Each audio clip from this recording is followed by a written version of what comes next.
Hello అండి. Hi అందరికీ. నేను లాస్ట్ వీడియోలో చెప్పాను. మేము పాలధార, పంచదార దగ్గరికి వెళ్ళామని. అక్కడి నుంచి మేము నెక్స్ట్ వచ్చేసి శిఖరం దగ్గరికి వెళ్ళామన్నమాట.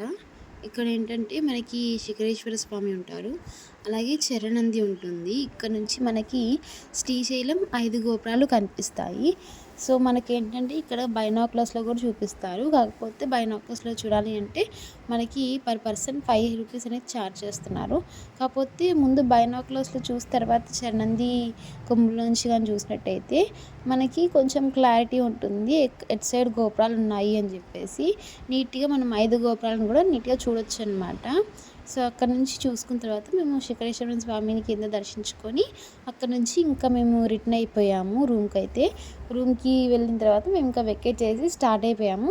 కాకపోతే కొంచెం ఇబ్బంది పడ్డాము రిటర్న్ వచ్చేటప్పుడు. ఎందుకంటే ముందుగా రిజిస్ట్రేషన్ చేసుకోవాలంట. అంటే బుకింగ్ చేసుకోవాలి అన్నారు బసెస్‌ని. మేము చేసుకోలేదు. అదొక్కటే కొంచెం ఇబ్బంది పడ్డాం కానీ ఎంటైర్ ట్రిప్ అంతా బాగా జరిగింది.